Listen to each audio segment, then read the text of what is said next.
Diolch, Céad Míle Fáilte Isteach. Hello, I'm delighted to welcome you all this evening for tonight's In Conversation with event as part of RCSI's Charter Day programme 2021.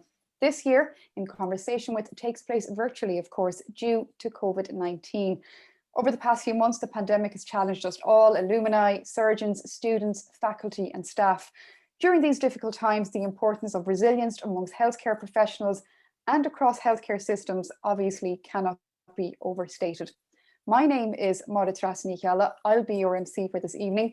I'm currently a third-year GEM student in RCSI, as well as an accredited sport psychologist, and I also have a background working in radio, television and print journalism and media. As part of tonight's panel, I'm joined by two alumni who will discuss the concept of resilience, and specifically we'll explore how healthcare professionals can learn from the experiences of those in high-performance sporting environments. I'm delighted to introduce our panelists, Dr. Grace O'Flanagan and Danielle Mah, both of whom have vast experience of both high-performance sporting and medical settings.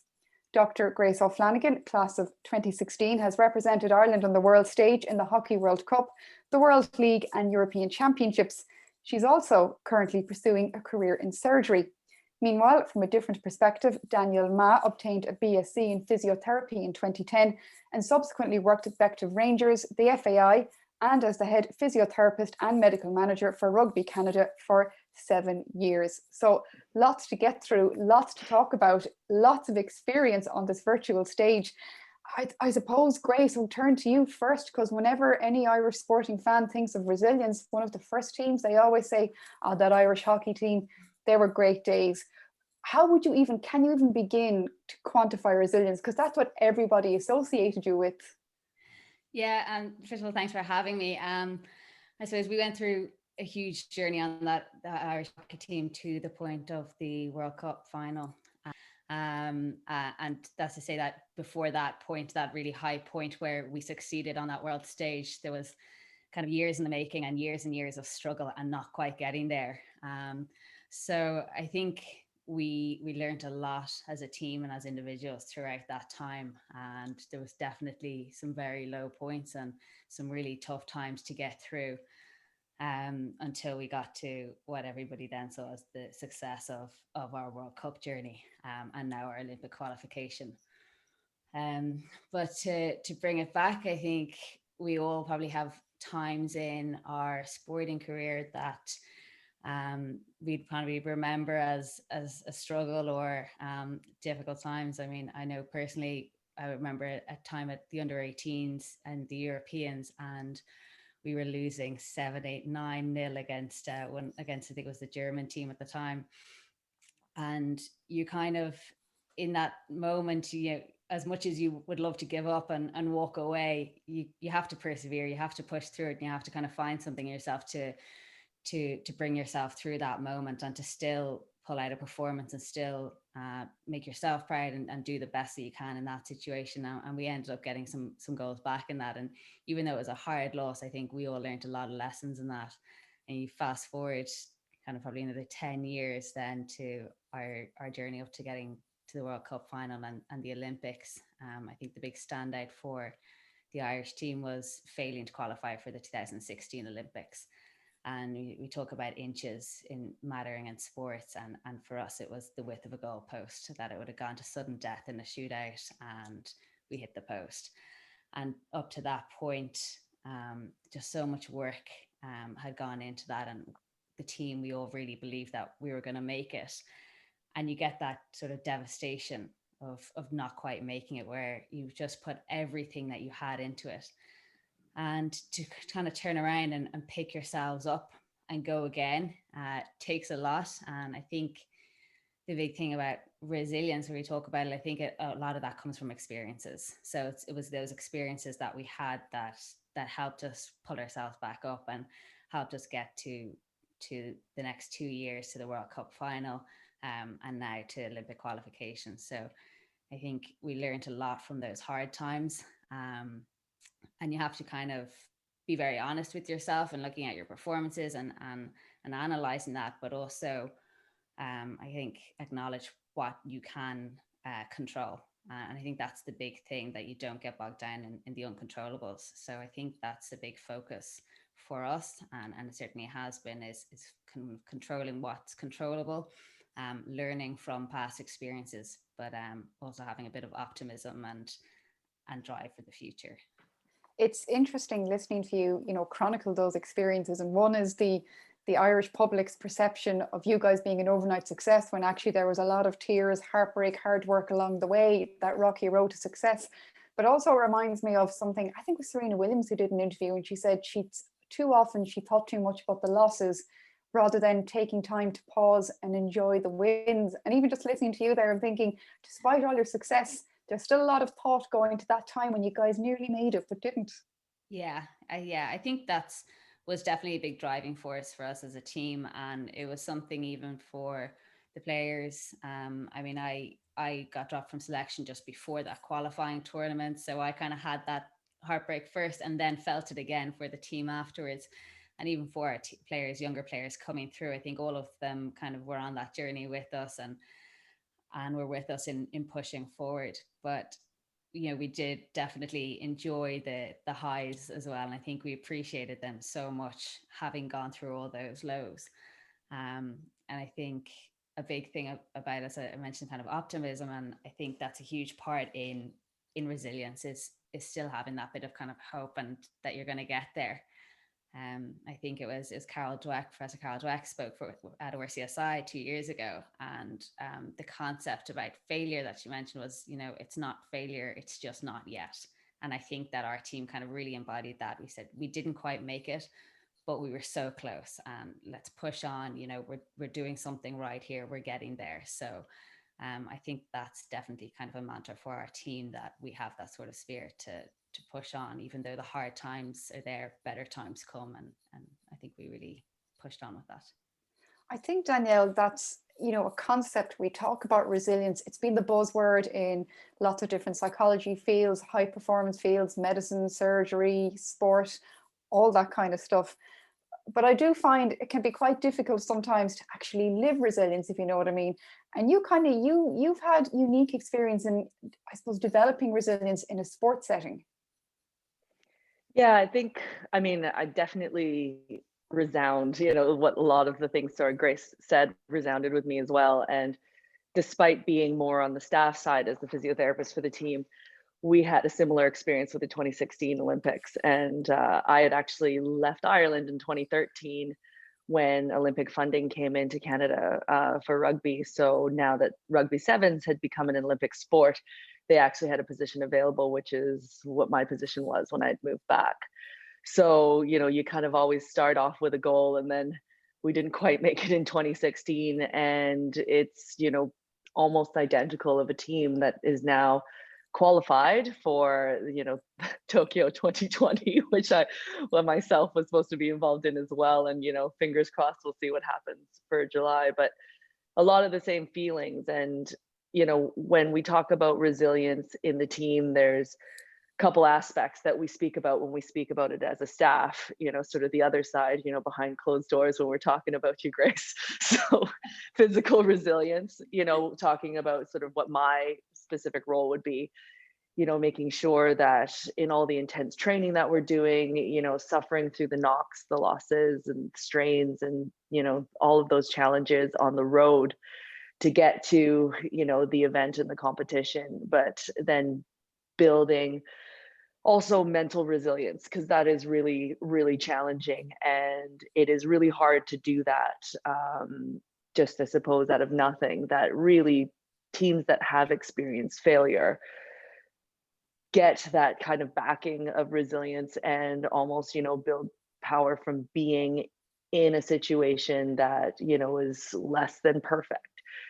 When we talk about resilience and amongst our, our staff, we talk about it maybe as more of a, construct, as I mentioned before, and that it's being able to control, adversity, and how you control yourself and our reactions. So, when we prepare for tour, every time we go away, anytime we're involved in, a multi-sport games, it's always contingency planning, knowing what our reactions are. It's like, okay, well, when we get there, if the luggage doesn't arrive, we already have a plan, food's not good, we already have a plan. It's all these things that can, mentally derail people, that we also speak about in and amongst with the athletes and the players, so that they're used to things maybe not going perfect, and that understanding, their concept and their emotional reactions to it can be constructive and go, well, we're okay. We don't need this perfect environment, having that confidence and being able to, repeat that in our training environment. So when it comes to real life and things are under pressure, people have those skills to basically fall back on. They go, okay, well, we've been in a situation where things haven't been perfect before. We know how to pick ourselves up and carry on. So it's a lot of that, a lot of modeling, we talk about with staff, and, how we project that with the team, which is great. But yeah, I definitely understand the concept, of taking the loss, getting the kick, and picking yourselves back up again. And I don't know if, you guys are both very familiar with sevens rugby particularly, but, it's different thing when you lose and then you've got a week to recover until you have the next game or the next match. But with sevens, you may lose and you got 2 hours to pick yourself up before you head the next game. And then you've got a third game after that. So resilience, particularly with rugby sevens, has been such an important factor in team performance, just around, physically and mentally, how you just cope with it all to be able to be successful and perform despite what may happen.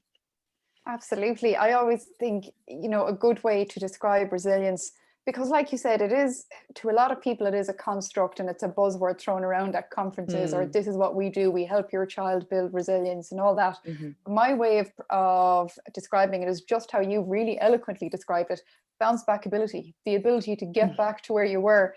But that doesn't happen overnight, Danielle. You got to work at it. Your teams did not just figure that out overnight. No, it's certainly not.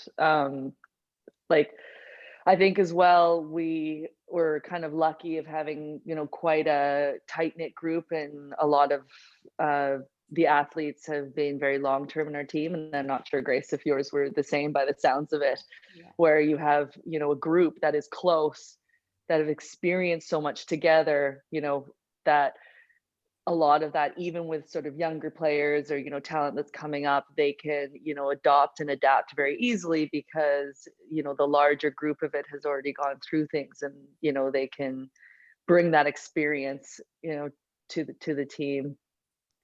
I totally agree. I mean, I think a support network is a huge part of resilience, but also learning from each other's difficult times as well, or from those scenarios. And similarly, our younger players that maybe weren't there for that 2016 kind of failure, but they knew all about it, and they didn't want to experience that from what they'd seen as well. And you kind of share those experiences. I think it's interesting as well, a lot of the hypothetical situations and preparing yourself for the worst is interesting, and it's definitely something that we do as well, all around the logistics around trips or competitions.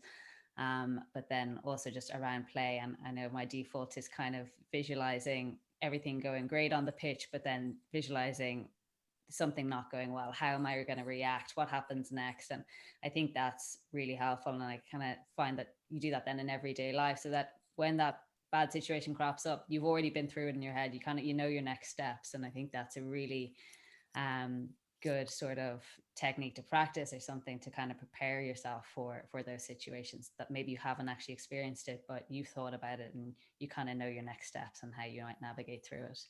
That's a really interesting point, Grace. Actually, do you find that visualization, it's a great skill to have? Not everybody can do it well. Athletes in particular are very well trained in it, especially at the elite level that you are.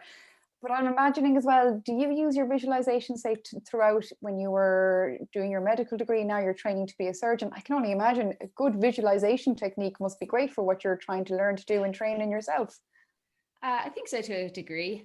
Definitely, if I know that I'm going to be scrubbing into a certain procedure, operation, kind of, I definitely go through all the steps, and I'm seeing myself do all the steps beforehand, and, what might catch me up and things like that. So I think that's probably something that's sort of second nature to me now, that I don't think so much about, but it's just sort of natural that I will do it. But also a big part of that is just preparing, and, you know, preparing for surgery the same way I would prepare for a game, things like that, just so that you are best equipped to deal with whatever crops up if something unexpected does come up. It's a great life skill, Danielle. Just the fact that Absolutely. you can transfer from sport and stuff. And I just think it's so important, even if you never go near the elite level, the problem solving skills, the ability to, you know, take on adversity, to take on critical feedback, which mightn't always feel that nice, to be able to take on the good on board and to work on yourself and work on your team. It's something sport teaches us without us even realizing we're learning. Oh yeah, absolutely. I mean, I think in every environment, but particularly in sport, I mean, in healthcare, absolutely, I suppose in the same ilk, but you know, emotions are running high, which is also a lot of it. So, you know, your ability to, I suppose, really truly stay, you know, calm in a pressured environment and be able to control yourself, you know, is like absolutely, you know, something that, you know, needs to be worked on, nurtured, but is a fantastic skill, you know, in both regards. Like, you know, I mean, sports happening, particularly for myself working in male sport, you know, as a female too, you know, you just become one of the group. So there's no sort of pleasantries that are occurring, you know, in that locker room and when things aren't going right.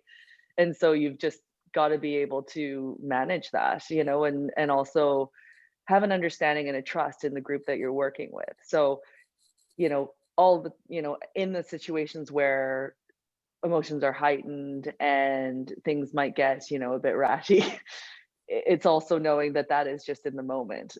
And really, you know, when you work so intensely with a group like that, you know, you almost become a bit like family in that way, where, you know that you're there for one purpose, even if, you know, things start to get, you know, a little bit challenging, that whatever happens in the moment, you're still able to kind of move forward, get things done that need to be done, and you just carry on like it brushes off you, you know. And the moment that you wait till sanity returns later on to maybe have those conversations. But I'm sure everyone that's been involved in team moment at a time, because you know you're really operating as what I like to call at the edge. I mean, we operate at that precipice of edge when we're trying to reach the optimal of performance, you know, and you're pushing yourself, everybody at that elite level, and particularly in medicine and things like surgery, when you're dealing, you know, with life or death, it's, you know, can be similarly emotive, I guess. There's no resilience without team grace, is what I'm thinking here as well, be it in sport or in surgery or in any kind of medicine. If you don't have a decent team dynamic, it's very difficult to be a resilient team to cope with that kind of, let's call it, you know, day by day stress. Yeah, absolutely. I mean, I think that like a team and that sort of support network around you is crucial to getting through those times and the stresses. And even I think in any individual sport, there's still an entire backroom team. There's still so many people around, and I don't think anybody really makes it to the top on their own. So I think that is crucial. As Danielle was kind of saying, that, you know, just having people that you bounce those things off. Sometimes you might kind of not communicate as effectively as you should, but then, you know, it's about having those little conversations then later on, like when the heat is all settled down, and you talk things through. And I think that's really important to sort of work out things and progress forward, I suppose. So there's definitely, you know, the odd no shouting on the pitch now. Everyone's trying our best before we go out onto the pitch sometimes, but occasionally you'll still hear an odd shout at somebody. But I think that is important, and communication though is a huge thing for progress and to get through tough times. I know we spend a lot of time as a team kind of even just sitting down and saying what works for us. What, you know, everybody's different. Some people prefer somebody to be direct with them at the time if they've messed up. Somebody else might prefer, look, I've made a mistake, so we'll just talk about it afterwards. And I think it's kind of figuring out the people that you're working closely with, what works, and what's the best way to get the best out of them. And I think there's always kind of a time for a conversation around how are we going to approach this, and how will I get the best out of you, and how will you get the best out of me? And I think we do a lot of that, which definitely helps us succeed. I think in sport and in healthcare, that can be quite a formidable environment. You know, not everyone feels capable, Grace, of putting their hand up and saying, you know, stop shouting at me, or I don't work really well this way, or I'm not sure you communicated the message you wanted to give me appropriately so that I could follow direction. And I know, like, we all speak about the positive impacts of teamwork and resilience, but you can see as well how if people aren't on the same page, or for whatever reason, if those chinks in the chinks in the chain begin to fall apart, you can kind of see how you have a top-down effect then of the house of cards falling down. Yeah, 100%. I think it's a hard thing to get right. Certainly not easy to turn around and say, I don't respond well to how you're communicating with me. I don't think that happens really very much in reality. But I think it's something that it's worth kind of bearing in mind, and that I think is something that people are very aware of now, and definitely more so in surgery now, with being kind of more team orientated as opposed to that sort of top down approach. And I think there's been a real shift in that in recent years. In my experience anyway, teams I've worked on have been very open, and starting with a surgery, for example, they might say, you know, if you see me doing something you're not sure about, stop and tell me. If if there's something wrong, speak up, like everybody's equal here. And I think that's kind of an important starting point. So I think just setting the culture for a team is important. There's, definitely times that, I'm calling on the pitch and saying, there's a player on your right, and I'm getting no response. And then I say, your other right, and they pick them up. So there's also, there's two sides, that sometimes you might be giving the perfect instruction, but they're thinking something completely different. So maybe you were thinking of anatomical right or something.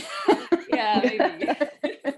So I think sometimes as well, kind of being aware that maybe what you're communicating, maybe you just need to reframe something if they're not responding the right way, or the way that you think that they should be. So I think it's kind of an awareness on both sides. But then again, like a lot of little conversations then after events like that, so that you can work things out and move forward, the same thing doesn't happen. I'd say, Danielle, that's an area where you must have had to do a lot of work on, when you're trying to help enforce that kind of culture, trying to enforce, a happy, yet positive, but hardworking and challenging environment, and trying to create that kind of feeling where players can get antsy with each other in a safe way, but in a way as well that improves performance. It's not easy to get that balance right. So what do you do? Well, I think as far as the athletes go, from a teamwork perspective, they mostly just tell me what they want to tell someone else. So you're the bearer of bad news. You're the person who infiltrates from A to B. I'm definitely the sounding board, that's for sure. I definitely hear a lot, so beware. Your physios know all. Physios know everything. I've learned this the hard way. Me, who's been hired as a sports psychologist, it's usually the physio who turns around and says, oh yeah, he said that a month ago. So you guys. No, it is very interesting. I actually had a conversation yesterday with a sports psychologist where the athlete had imparted something to me which really should have been imparted to their sports psych. But I mean, it happens for sure. But it's also nice to have that outlet. Like I haven't necessarily discouraged it, obviously, if the advice needed to be imparted, that you really should say something if you need to, that I have, I guess, that positive ability to influence the culture from that perspective, as well as maybe tweaking what their messaging will be when they finally get the heat off their chest, and then they look to be more constructive with communicating in the team. I would say also, I think it's about trust too. I think it's hugely about trust within the team. If you say something to somebody and you're being honest, the delivery and the sensitivities individually can be difficult to manage, but I have found, at least within a staff environment, the biggest thing with the team is that we have a clear and common goal. So everybody is working so hard and they all care about working towards the same thing. So really kind of remembering and understanding that particularly, allows you to take the context of any feedback in a way that going, well, listen, this person is really just trying to make this better for all of us, because that's what we're trying to do. I mean, and deciding whether it's helpful or not is a different thing, but I mean, that is also, a great way, because it's really hard to control others, but understanding the feedback that you might be receiving and, interpreting that in the form of a common goal is, a really nice way to be able to digest things productively without, the defensiveness or, other things that can happen when, everyone might be struggling under a pressured scenario. Like, I think with the staff that I've worked with, I've been very lucky to have some exceptional staff that I've been involved with professionally, and the best team environments that we've had as an integrated service team, what we call an IST here in Canada, is really being able to be blunt with each other and being constructive behind closed doors. I mean, we can have, very lively discussions and conversations about, process and how things should be run in the team. Definitely you can imagine, no, that player is not available. Yes, they are. Maybe we'll go this way and that way with it. But that, whatever's decided, even if I don't agree necessarily, or if someone else isn't in full agreement, we can respect that with them in amongst each other. And, we're always a united front to the athletes in the team. Like, I think that cohesiveness, it's almost the team within the greater team. And, there's lots of that. And I'm even sure within the athletes, Grace, like you'd be able to comment, there's probably leadership groups and, other things. There's, defense, like there's different, small teams that kind of work together. You can just layer it. Yeah, exactly. I think you really hit the nail on the head there in terms of kind of difficult feedback or constructive feedback when it can be hard to hear. But I think, as you said, the big thing is that we always know we have a common goal, and that feedback is coming from a good place, however way it's presented. That the person's just trying to make you better and make the team better. And I think that's kind of the crux. That's kind of how we deal with it and how you take it. Sometimes maybe it's not said in the nicest way, but I think at the end of the day, that if they're trying to make us all better. And I think that's exactly how it works within the team. And as you said, there's definitely, we've got a leadership group that, will bring certain things to, and we've got kind of groups within our team, and the goalkeepers and the defense and everything. So you have your little conversations and your kind of feedback, and you can be sort of brutally honest with each other then in debriefs when we look at match play, but we talk as well and say, look, what do you want here? If you're not getting the pass that you want, what do you want me to do? How do we work around this as well? So there's a ton of times when things simmer that you kind of have a more in-depth conversation around it. But I think definitely the crux of it is that, you're working towards a common goal and you're working towards improving individually and together. And I think that's the most important thing, that you can take whatever feedback comes when it's in that light. It strikes me, Grace, that it's very good training for the multidisciplinary team meetings, which, pre-COVID-19, my memory of them, they were actually nice and collegiate, affairs where there was even croissants a lot of the time, and tea and coffee if you're having them early in the morning, which is very conducive for good conversation. But, like you said, it was everyone, even if they were in divisions and specialties that you wouldn't think on paper were anyway related to each other, have a group of people in a room with your one common goal is healthcare for a particular individual. It was amazing the information that could be shared and argued, but safely and always with that goal in mind. Yeah, exactly. And I think there's a lot of respect in those situations, that two people might have different opinions, but at the end of it, there's still a lot of respect for each other, that, the goal is the best care for the patient. And I think there's a lot of similarities between that and sport. And you still have to practice a lot of patience and try to see the other person's point of view as well, and try to see where they're coming from in what they're proposing. So I think there's a lot of parallels that you can draw from that, and a lot of skills you can sort of take from one to the other. You get a better result. Yeah, absolutely. And so, yeah, like you just have to, that's the thing, isn't it? Get used to being uncomfortable, but I suppose in a way that doesn't make anyone else uncomfortable, and get the best result out of yourself and out of your team, Danielle. Yeah, no, absolutely. I mean, that's the whole thing with, I mean, not dissent, but like, I suppose differences in opinion. There's been many a time where I'm so sure, and then someone comes to the table, well, what about this? And you're not thinking about this. And it's great because, the light bulb goes on.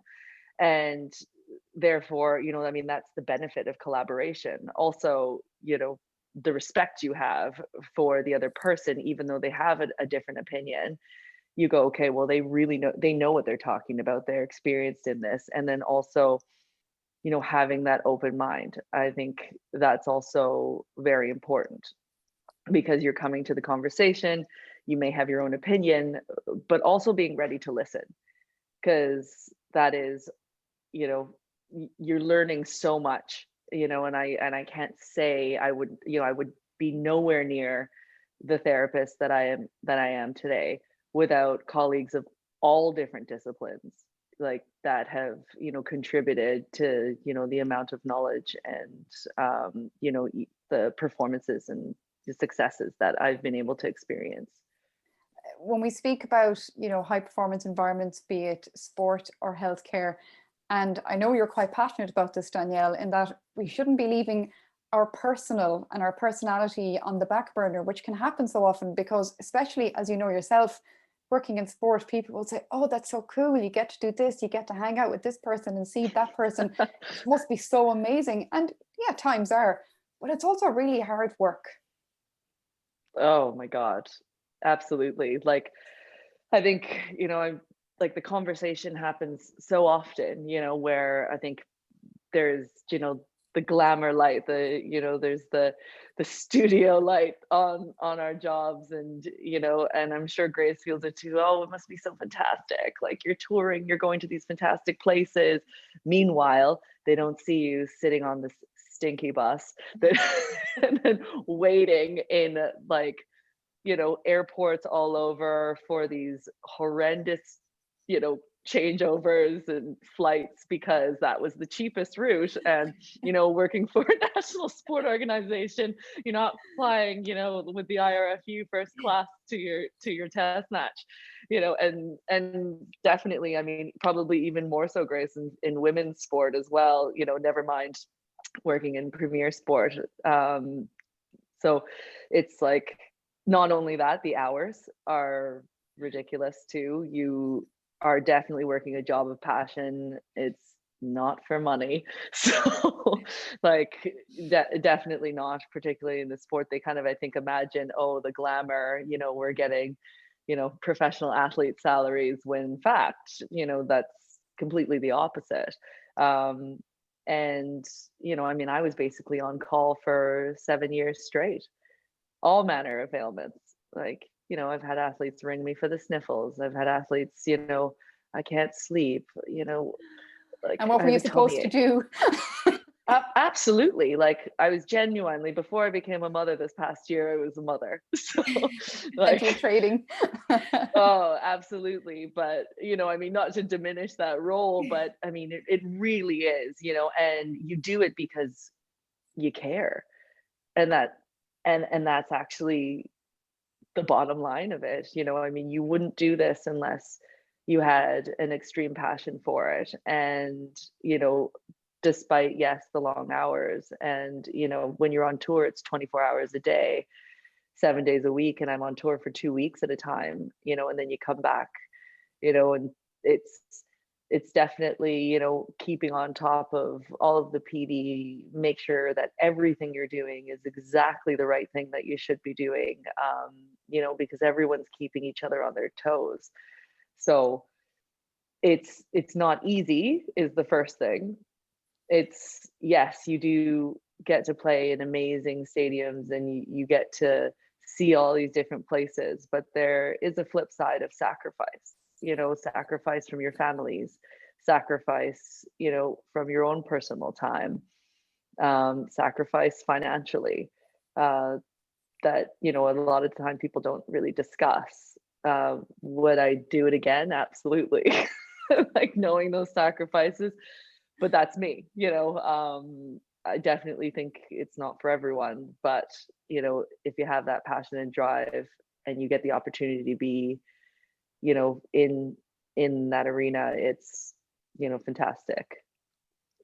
I think, yeah, it's far from the glamour that you might see on TV or in the papers, or it's a real struggle. It's a physical, mental, financial struggle, but as you said, it's worth it. I mean, you go on tour and friends say, "Oh, you're so lucky you're going away. What are you getting up to?" And I kind of look and I say, "Oh, we didn't leave the hotel room unless we were in the gym or on the pitch or on the bus." So, you can go some places and actually just not see them, because you're there to compete, you're there to do a job, and it's not a holiday. You don't get holidays. Your holidays are your times when you're competing. Your free time is your time in the gym. It's your time preparing your meals. It's getting the few hours sleep that you can get, especially if you're going to work as well. So it's definitely a struggle. Like it's hard to do it all, but it's worth it at the end. It always is. I mean, we welcome anything that makes it easier, of course, but it's still always it's worth it. But it's a tough ride. Not only is it a tough ride, Grace, but trying to combine that high level sporting achievement and pursue your education as well and go into a career. And I'm assuming, if we rewind the clock back a little bit to a few years ago, probably when you were deciding what you were going to do in life, that probably came into your head a bit. Yeah, I actually did another degree before I went into medicine. So in school, the idea of being a doctor, I loved it, and that was something I thought I wanted to do. But at the same time, in the back of my head, I wanted to play for Ireland. I wanted to represent my country. And at that time, I just thought, well, of course, there's no way you could possibly study medicine and be an international athlete. That's not possible. How would you have the time? Never mind when you've qualified. So I did a different degree, and I continued to play hockey at a club level. And then it was only kind of coming towards the end of my degree, and I said, this isn't what I want to do. I really want to be a doctor. And I went back then to College of Surgeons and started studying medicine. And then it was in my first year into medicine, then I got the call up to the national team. So it actually wasn't until I was doing what I really wanted to do that I got that other call up. And it's definitely been kind of carving my own path. I think when I started out, I didn't know anyone who'd done it before. And as I've gone on, I have come across some people who've balanced club hockey, international hockey, and other sports with practicing medicine and studying. So, but a lot of it is just figuring it out as you go along. And, there's different times when you've got different priorities. Sometimes it's putting work first. And for the last year or so, I've done that. I stepped away from international hockey and was focusing on my surgical training.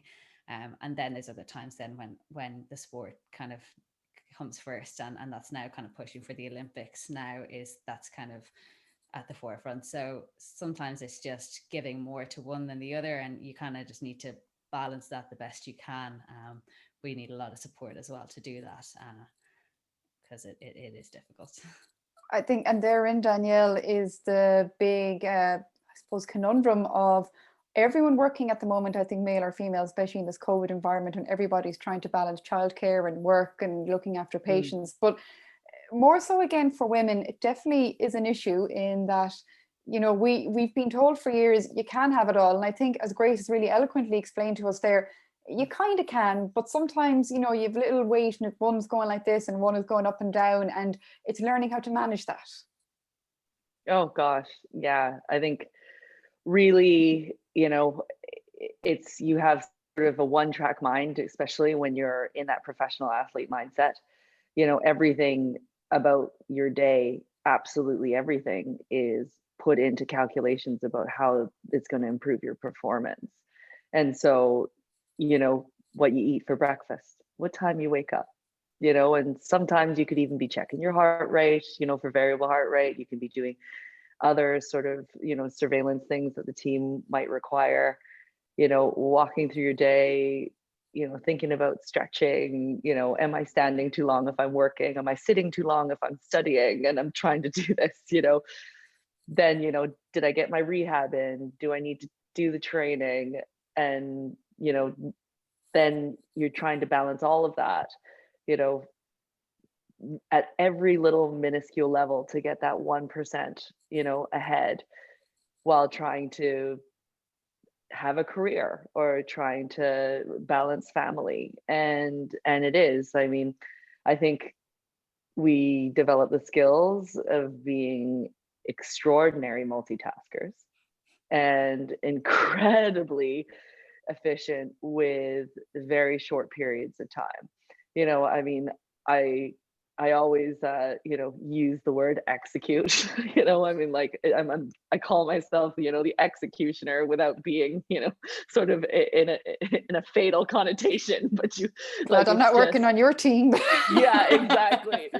Yeah, it's not really a great catchphrase for me, but it's just about getting things done. Like I need to, you know, complete the task. You got to just get there. It's like focus. You have a short period of time, you know, whether it's making your lunches for the week because you have to be stringent with your diet, you know, and that's prepared, you know, knowing what time, having, you know, consistent routines with sleep, you know, and then trying to be mentally flexible if things don't go exactly your way, you know, and because things happen. And you know, as much as I say it's a balance, and you know, it's possible and it's extraordinary when it does occur. So Grace, I do think you're extraordinary for balancing both, because it is an absolute challenge. And you know, I've seen one of our athletes as well who tried to balance med school and full-time training. Unfortunately, you know, our centralized training environment that we have for the team is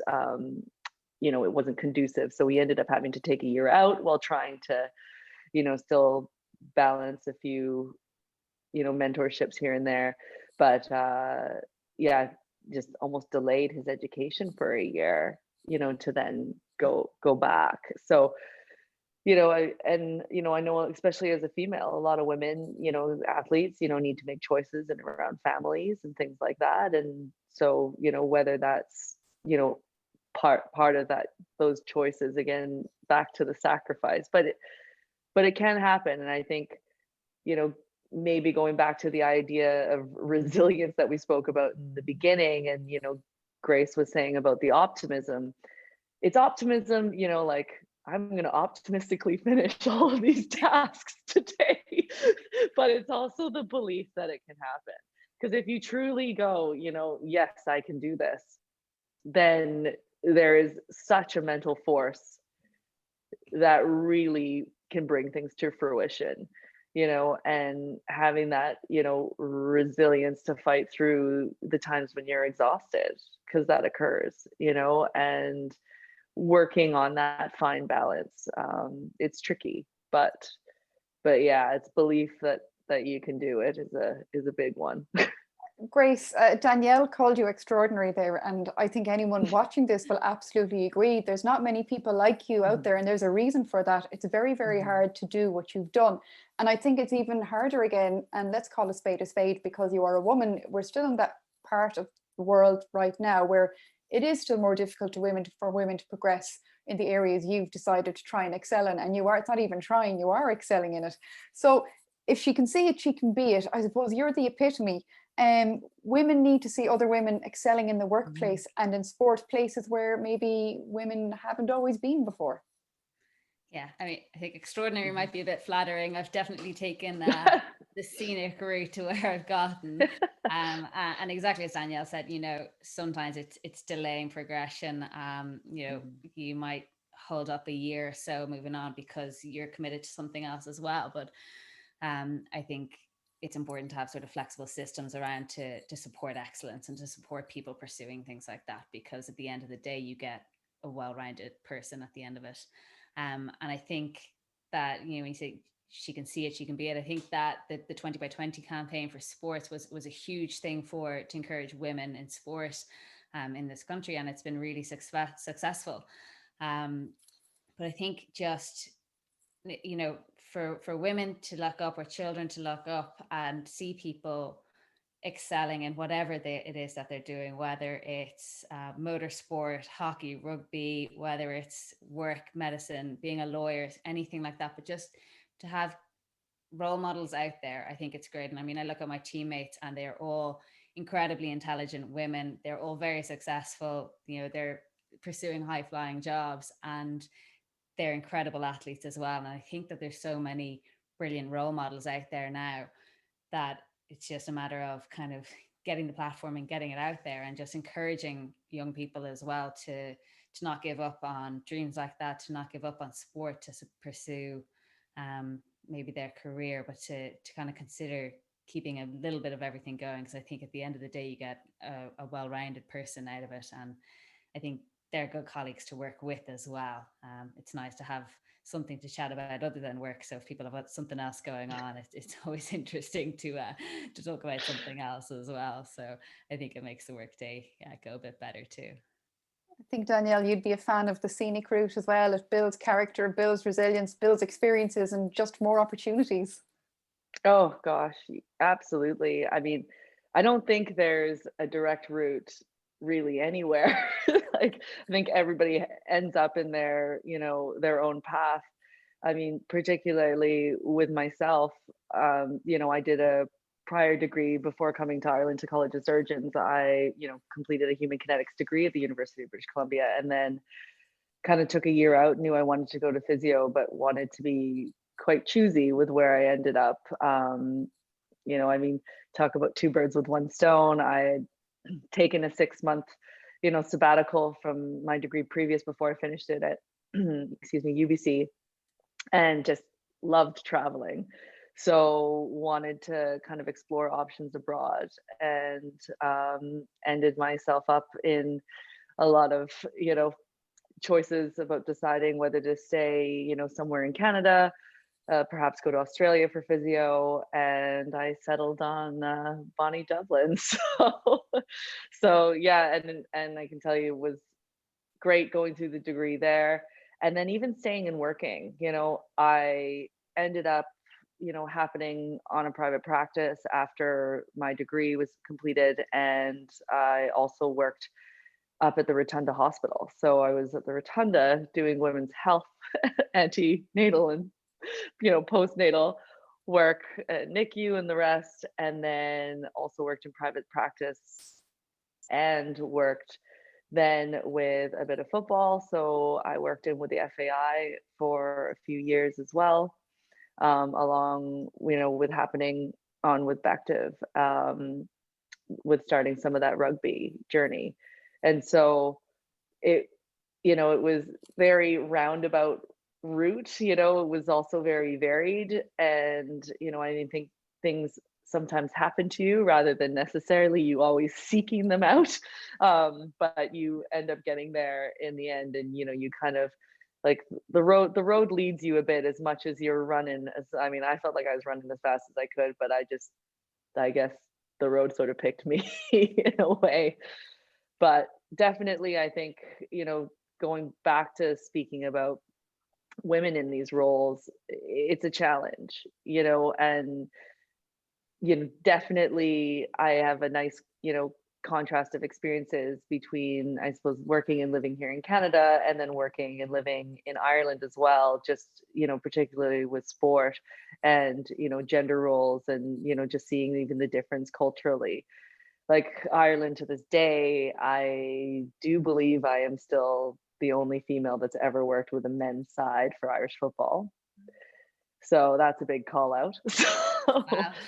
I'm going to start making a list now of people I'm going to start calling out. Yeah, no, absolutely. But I mean, it's interesting because at the time, when I initially spoke about this, was like I got asked on with the team because I ended up, you know, filling in for somebody who was injured to go on a tour with St. Pat's FC.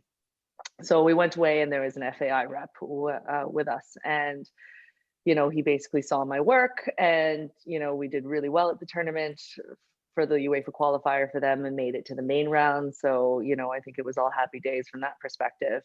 I was very green, but you know, I guess just worked well as part of a fit, and sometimes that's what happens. And So there was a lot of, very, very skilled, very talented physiotherapists that were working with, the women's sides only within the FAI. And, they had almost had quiet conversations with me about, how I had gotten into the role that I, had managed with a men's side. And, horrifically, like I was almost even a bit embarrassed at the time, like, oh, well, I was asked in, obviously not aware of process. I'm following the team manager going, would you be available? Would you like to come? And that was sort of the open door for me. Unfortunately, it was, I guess, a side door rather than strolling through, invited through the front door as normal. But, and you sort of saw that with rugby too, but it is important to kind of have women there, have women in surgery, have women in those roles where they're male dominated, particularly. I mean, and more so, I think also with physiotherapy, my class was, 25 or 26. There were only 3 males or 4 males, sorry. And so if you just look at a pure statistical demographic, how are then we only seeing majority, on television and, in sport where there's just men pitch side? Are they all amazing at sport? Like, particularly? Or, I mean, what are we looking at class rankings wise? If these are the glamour roles, how is that, reflective of, our academic situations? And I think it's changing slowly. But I think it definitely has to be something identified, because if we don't identify it as something that is rare, then it's not going to change. These are subjects, Danielle, that I would love to talk to you and Grace about for 3 or 4 or 5 more hours. I think we'd run out of bandwidth. So I will leave the last word to you, but I think it doesn't matter if it's the revolving door, the side door, the front door. If you find a door and if it's any way ajar at all, push it. And if it's not ajar, give it a knock. And you wouldn't know it might be the other side of that door, just like Bosco's magic door, Fado, Fado, back in the day. And we speak about scenic routes. I think we've all found our different routes into RCSI, and it's going to bring us all on lots of very different paths. But I think it does converge in the end into the main theme of probably the reason why we all went into it, healthcare. We wanted to challenge ourselves, but ultimately be useful and help other people. And I think this year of all years is a really good year to have that message. So Dr. Grace O'Flanagan and Danielle Mah, thank you so much for your time. Gura míle míle maith agaibh. A sincere thank you to Danielle and to Grace for sharing their stories and thoughts with us. Thank you also to you who was here with us to take your time to join us virtually. While we may be physically distant, we hope that events like this will help bring you to RCSI and bring the community closer together. Gura míle maith agaibh agus slán go fóill.